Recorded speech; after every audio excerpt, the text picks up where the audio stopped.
Shana Tova, Happy New Year, and Shabbat Shalom.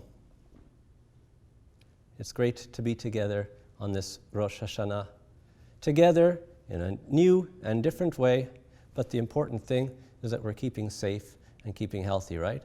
And we are together, and we're praying together and making this a very special Rosh Hashana.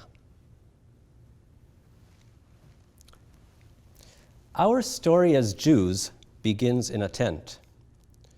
Abraham and Sarah's famous tent with doors on all four sides to easily usher in travelers and offer them hospitality. Ever since, God has had a special liking for tents. When King David conquered Jerusalem and made it the capital of his kingdom, he built a grand palace for himself while also planning to build God a beautiful temple. "Look how I live in a house of cedar wood, while God's ark still lives in a tent," he said. God actually told David that God preferred to stay in the tent. David, after all, had blood on his hands from all the wars he had fought to conquer the land. And although those wars were considered justified and necessary, God still wanted the future temple to be a house of pure peace. David's son Solomon would get to construct a stone temple, but until then, God was more than happy to stay in the tent, and not just because God loves nature. We can find many more references to tents in Jewish tradition. Consider the opening prayer, Ma Tovu, found in most of our Sidurim, and in this Machzor on page 34. Ma Tovu, how good are your tents, O Jacob, your dwelling places, O Israel. Though tents in the verse originally referred to the tents in which the Israelites lived with their families in the desert, in our liturgy, the tents are meant to refer to our worship spaces. Jewish prayer books print Ma Tovu on or around the very first page, with the instruction that it is customarily recited upon entering a synagogue. When I was in grade school, we were taught to sing this at the beginning of our prayers. Ma Tovu, Ohalecha Yaakov, Mishkenotecha Yisrael.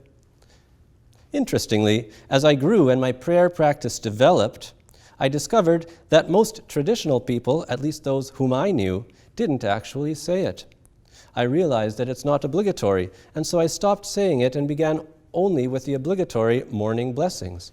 I never said or sang Ma Tovu again until I landed in Gothenburg, Sweden, to begin my career there as the rabbi of the great synagogue. That synagogue, built in 1855 in the German High Reform style, complete with pipe organ and choir, had a Hebrew-English Siddur from the early 1900s, which opened with Ma Tovu. And as that was their custom, the leadership there wanted me to sing Ma Tovu at the opening of every Friday night service. And not in the tune I knew from kindergarten either. They insisted I use a very elaborate cantorial piece from Louis Lewandowski. Ma Tovu, Ma Tovu, Ma Tovu Olecha Yaakov.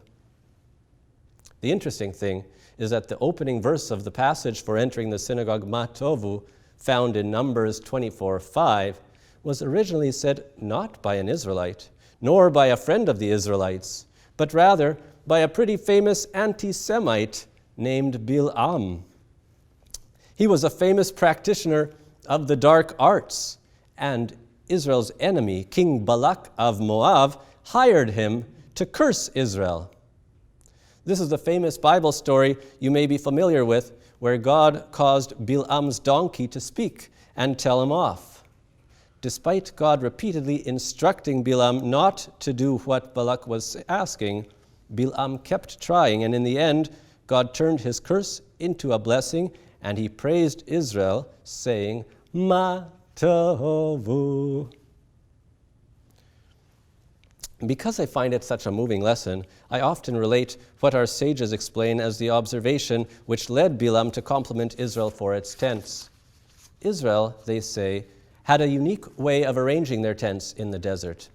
They arranged their doorways in a staggered manner on opposite sides of a pathway, so that if both doors happened to open simultaneously, one family would not accidentally look into another family's home and see something they perhaps shouldn't. This was social distancing for the protection of others, albeit social distancing of a different kind. Bil'am was hired by Balak to curse Israel and instead blessed them using ma tovu.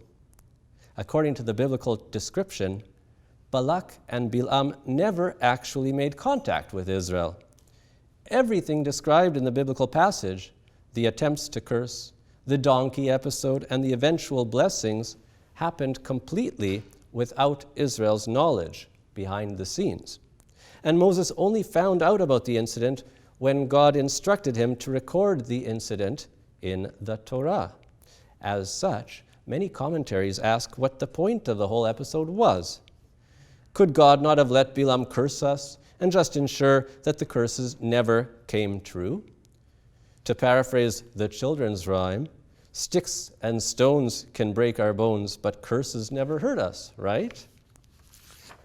Rabbi Jonathan Sacks, former chief rabbi of the United Kingdom, points out that changing the curse into a blessing didn't actually affect anything either, positively or negatively. The Moabites immediately tried a different tactic, sending Moabite women into their camp on a mission to seduce Israelite men, which indeed succeeded and resulted in a horrible plague and many, many deaths. Bilam himself wasn't changed either by what God did to him. Later in the Torah, he gets captured by Israel and, having continued his evil ways, is executed by sword. God knew the curses wouldn't hurt Israel and that intervening wouldn't even help them, yet God intervened anyway. Why would God bother? Rabbi Sacks points out that the answer is explicit in the Torah. God did not want to listen to Bil'am, so God transformed his curse into a blessing because the Lord your God loves you. To me, this is akin to someone hearing another speak hurtfully about the one they deeply love. It doesn't matter if they know that their loved one will never hear about it. They will not tolerate hearing someone insulting their loved one, period. That was how God felt hearing us being insulted. God wouldn't stand for it, despite knowing no harm would result. This should be a powerful message for us all. Reciting Ma Tovu when entering a synagogue recalls God's passionate love for us, and we do so when we go to visit God, so to speak, in a house of God. That seems beautifully appropriate. When Ma Tovu is chanted upon entrance to a synagogue, the verse is immediately followed by a second verse, Psalm 5, verse 8. Va'ani birov hastecha avo betecha eshtachave el heichal kodshecha bi'iratecha. I, allowed by your great kindness, shall come to your house and bow facing your holy shrine in awe of you. With these two verses from Numbers and Psalms arranged sequentially in our Siddur, we see a dwelling place, again metaphorically a Jewish worship space, described with three different terms: ohel, tent; mishkan, tabernacle; and bait, house. Three possibilities, from the flimsiest canvas tent barely offering protection from the elements, to a tabernacle like Israel's portable, collapsible temple used during the 40 years of wandering in the desert, to the permanent house of stone, the Holy Temple.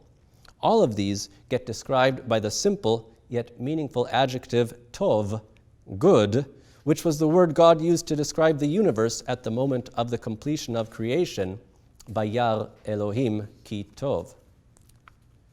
So tents, RVs, if you like, and houses, all of these have their place, their advantages, their potential. As the saying goes, home is where the heart is. And as we know, a fancier home doesn't mean a happier life. In Bil'am's prophecy, the characteristic making their dwellings praiseworthy is the way they are arranged and used.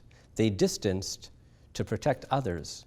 Their physical structure is inconsequential. One could say that this year we have seen a backwards migration of God's home from inside the fancy building to the tent. Some communities are actually praying outdoors, while others, like ours, are using social media and the internet as their temporary tent until it is safe for us to move back indoors and resume services without risk to each other's health. Matovu correctly prioritizes people over buildings and teaches that prayer and godliness can exist in many diverse forums. We are lucky to be members of a shul that loves and cares about all your lives, physically no less than spiritually. I am proud to be part of a synagogue team that finds new ways of preserving our spiritual community. Our ability to adapt and temporarily relocate our high holiday prayers into this virtual tent should allow us to refocus on our ancient tent practice, which emphasized caring for our neighbors and protecting their dignity. This is why we now social distance and wear masks in public. Our praying in this tent should remind us how our desert tent layout definitely contributed to God's passionate love for us and God's intolerance of others mistreating us. God could not let Bil'am speak badly about Israel, though it would have been harmless in any event. We too cannot tolerate hate speech in any form towards anyone. On this day of Rosh Hashana, let us commit and recommit to ve'ahavta l're'acha kamocha, love the other as much as you love yourself. Spread love, protect each other, and never tolerate injustice. Doing so will bless us with a good and sweet new year. Shana Tova.